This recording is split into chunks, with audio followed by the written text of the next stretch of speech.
Zee 24 तासनं उघड केलेलं पुणे जमीन गैरव्यवहार प्रकरणात एक महत्त्वाची बातमी। जमीन बॉटॅनिकल सर्व्हे ऑफ इंडियाच्या ताब्यात होती। 2038 पर्यंत ही जमीन बॉटॅनिकल सर्व्हे ऑफ इंडियाच्या ताब्यात असणार आहे आणि बॉटॅनिकल सर्व्हे ऑफ इंडियाच्या संचालकांनी ही माहिती दिलेली आहे। अत्यंत मोठी बातमी। बॉटॅनिकल सर्व्हे ऑफ इंडियाच्या संचालकांनी दिलेली माहिती 2038 पर्यंत ही जमीन बॉटॅनिकल सर्व्हे ऑफ इंडियाच्या ताब्यात असणार होती आणि त्यांच्याशी बातचीत केली आमचे प्रतिनिधी चंद्रकांत फुंदे यांनी। मुंडवा जमीन गैरव्यवहार प्रकरणाची जी जमीन आहे भूखंड आहे तो आजही बॉटॅनिकल सर्व्हे ऑफ इंडियाच्या या संस्थेच्या ताब्यात आहे आणि त्या संस्थेचे प्रमुख आपल्यासोबत आहेत। नेमकं जमीनी स्टेटस काय आपण त्यांच्याकडनं जाणून घेऊ। सर, अभी जमीन का स्टेटस क्या है, आपके पास है नहीं क्या? जमीन का स्टेटस हमारे पास है।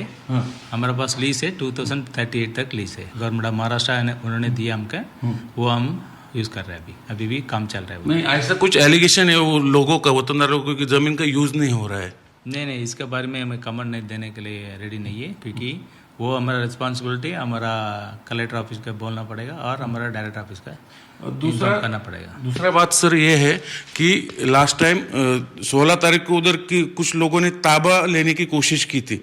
आपने उसके बारे में कलेक्टर साहब को भी लिखा था, कंप्लेंट किया था। वो क्या इश्यू था उस टाइम, क्या हुआ? उसके बारे में अभी नहीं बोलना चाहूँगा, क्योंकि अभी वो मैटर्स इन द कोर्ट है ना। उसके बारे में हम बोलने के लिए क्या हुआ था क्या? लेकिन कुछ लोग आए थे वहां पर कब्जा लेने के लिए। इज इट बोलने के लिए हम रेडी नहीं सर।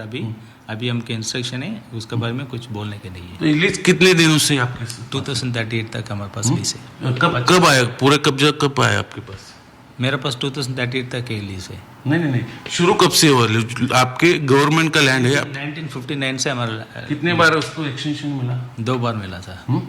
फर्स्ट 15 साल है, उसके बाद 50 साल है। एकूणच झी24 जो घोटाळा उघडकीस आणला त्या जमिनीचा ताबा आजही बॉटॅनिकल सर्व्हे ऑफ इंडिया या संस्थेकडे आहे आणि हे त्यांनी आता ऑन रेकॉर्ड सांगितलेलं आहे। व्हिडिओ जर्नलिस्ट नितीन सांडबोरसह चंद्रकांत फुंदे, झी मीडिया, पुणे।